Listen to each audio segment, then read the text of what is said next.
ado, let me hit my banner and then let's get into our first topic, which is let's talk about Thunderbolts. So I did go see it over on Friday.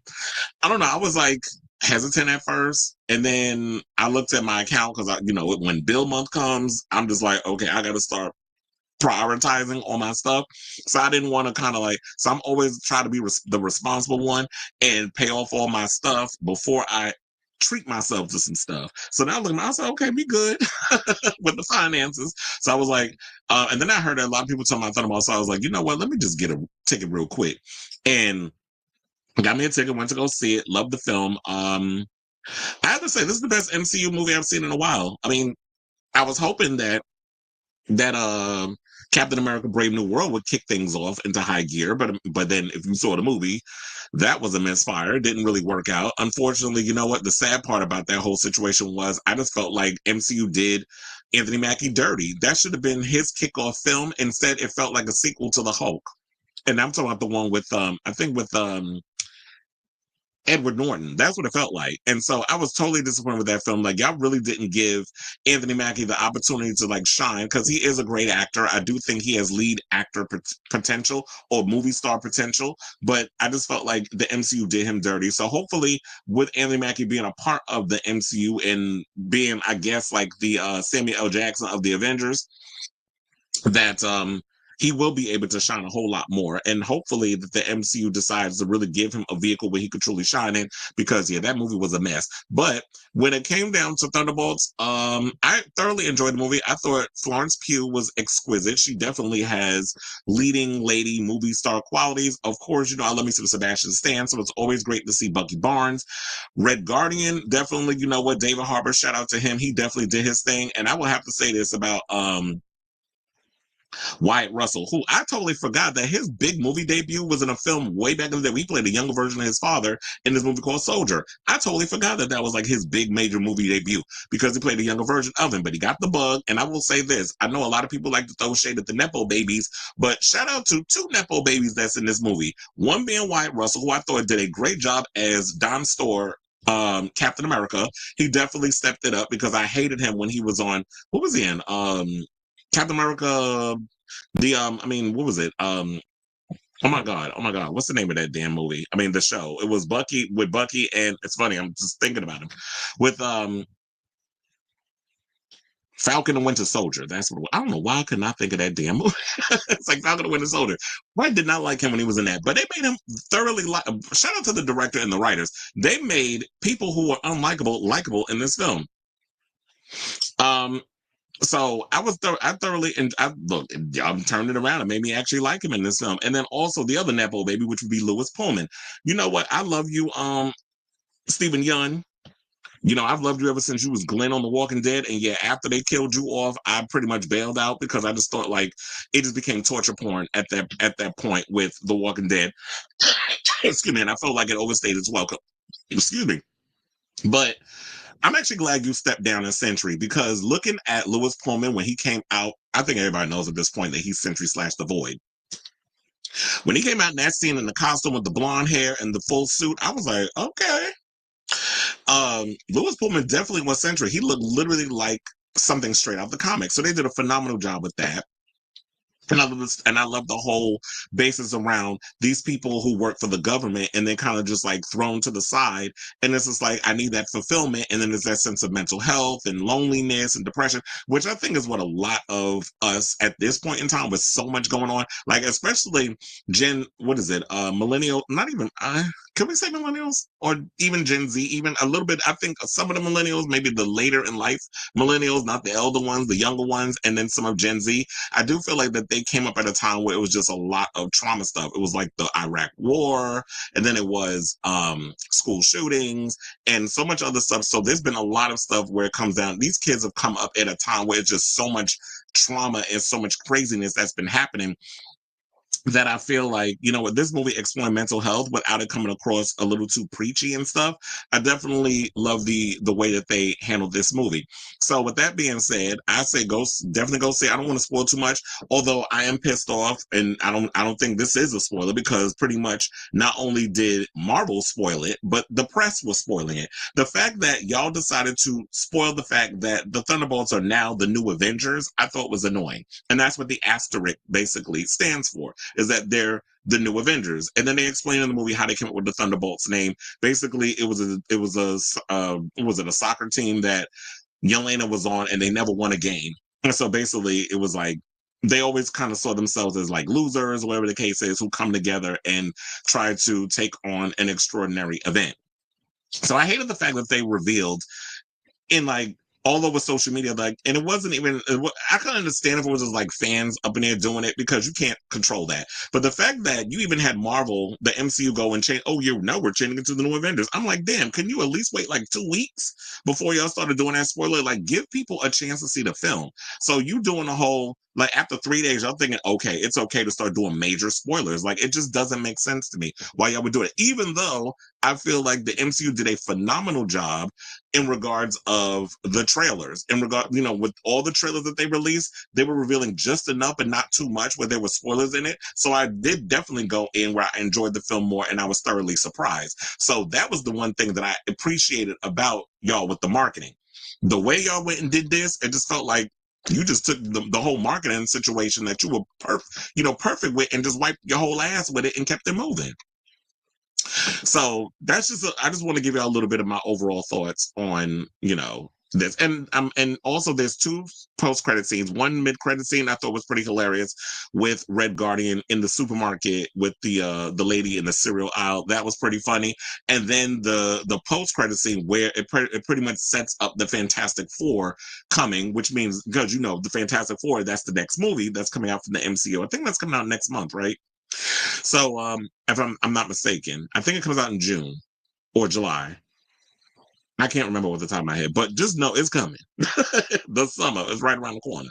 So, I appreciate the fact that y'all setting up for the Fantastic Four. I just hope that the Fantastic Four is good because we have yet to get a Fantastic Four movie that didn't suck. I just thought all of it, even the Jessica Alba one, they were okay. And the one that came out with Michael B. Jordan, I was like, that started out good, but then y'all went completely off the rails halfway through. I'm like, what the hell? That's not even the same. It felt like two different movies, but I'm just really hoping and praying that they got it together.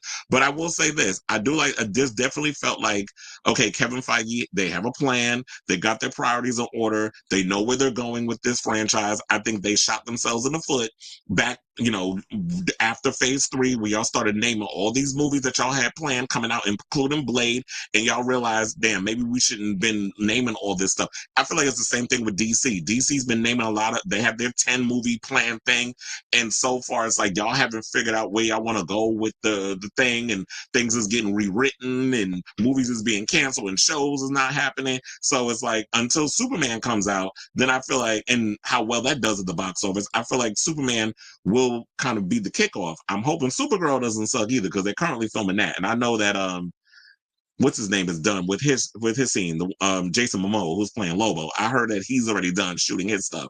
So Supergirl's gonna be coming, and then we got Lanterns, the series. I'm hoping that doesn't suck. And I thought we was gonna get the Authority movie. What's going on with the Brave and the Bold? We don't know what's going on with the Batman 2. Like there's a lot of stuff in limbo.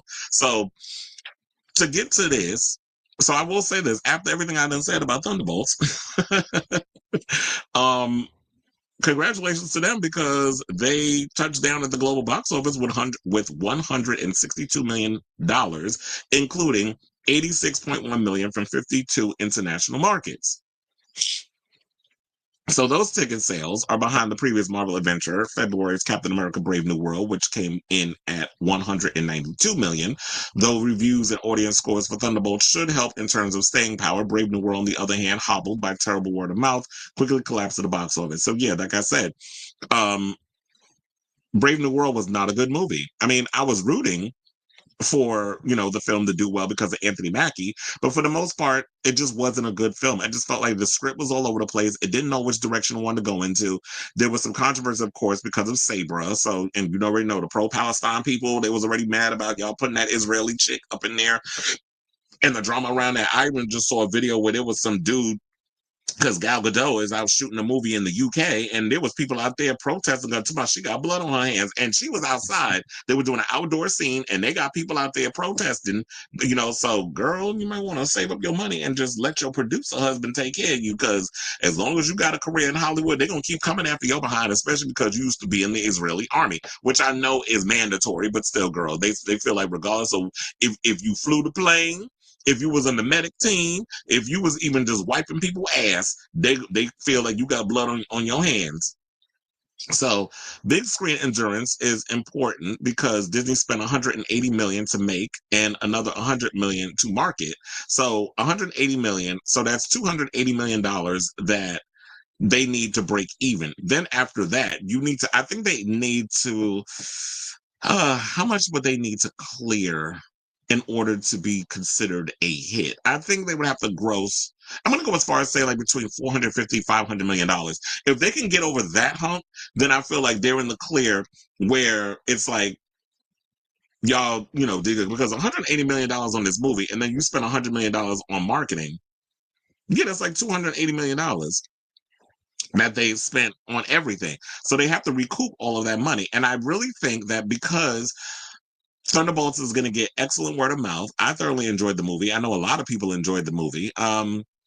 It was funny in all the right places. It didn't feel like it was so forceful. Like, it was just everything about the film, in my opinion, I thought was great. The only problem I did have, I really wanted y'all to really go there with Valentina. Like Julia Louis-Dreyfus, I thought did a great job as Valentina.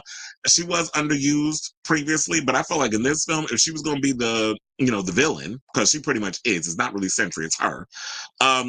Y'all really should have made her a little more sinister, a little more darker, a little more like this shady politician. And that's kind of where I wanted to go with that. It's like, if you're going to make somebody the villain, really go there. And I think that's always been the problem for me, excuse me, with the MCU, is that when y'all get villains, y'all really don't want to go there with them.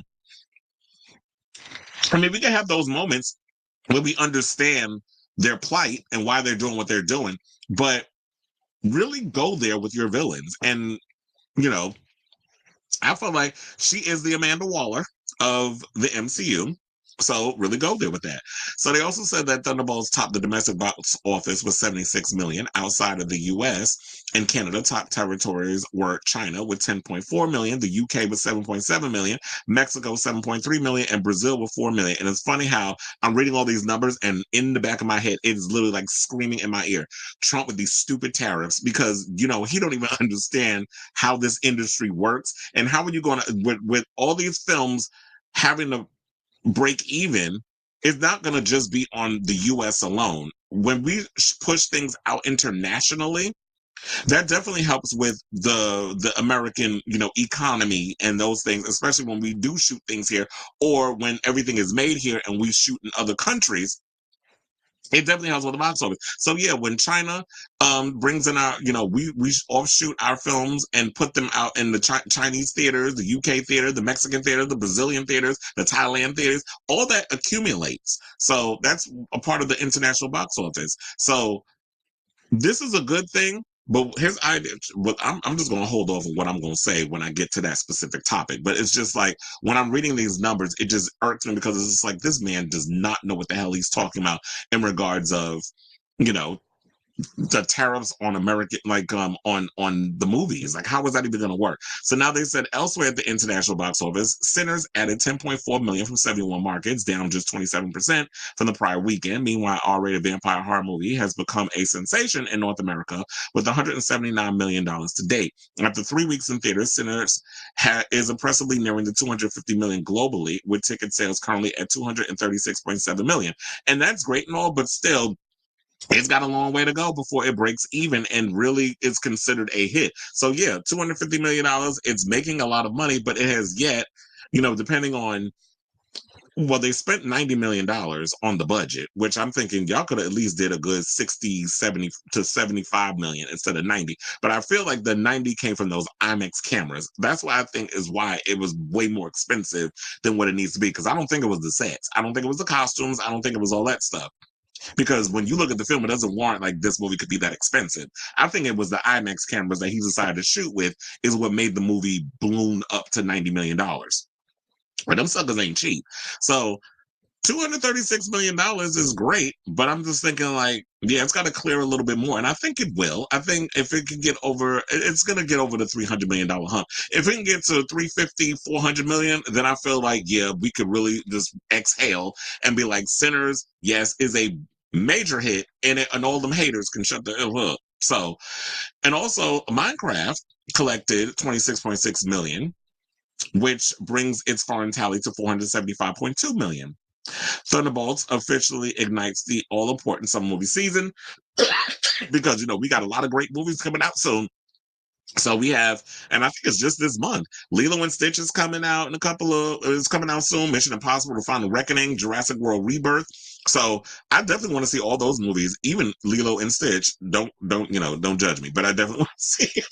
I do want to see Lilo and Stitch. I'm not really big on like the kid films and stuff, but Lilo and Stitch looks pretty cool. So I want to see that. I definitely want to see Mission Impossible. I've seen every Mission Impossible movie in a theater, so I need to see this film, especially after the last one was a bit of a disappointment. But I am going to watch the last Mission Impossible again just to refresh my memory before I go see the new Mission Impossible. And Jurassic World, I love dinosaurs eating people. So anything with dinosaurs destroying things and excuse me, eating people, I'm definitely gonna go check this movie out. So, or that movie out. So yeah, we got a lot of great movies coming out. I really feel like the economy, I mean the movie economy is definitely gonna boom. We got a lot of good films coming out this year. Just really hope that because of everything else this man's touching, please do not with the tariffs on this damn, on the movie industry, because everything you touch turns to poop. And we don't need you getting your little orange fingertips all over the movie industry, because then it's gonna go ended up in the toilet. Especially the independent film industry is gonna suffer. So I definitely say go see Thunderbolts if you have not already. And so I want to ask you all, what do you think of this story? Did you check out Thunderbolts? What did you think of Thunderbolts? Are you excited for what we can get, what we're going to expect from, I mean, I don't think we're going to get a Thunderbolts 2 anytime soon. I'm wondering if the Thunderbolts, aka New Avengers, if they're going to actually make a cameo appearance in Fantastic Four, or is it that we have to wait until Avengers Doomsday to kind of see them back on the screen again, which they're currently filming in the UK, and it's going to come out next year.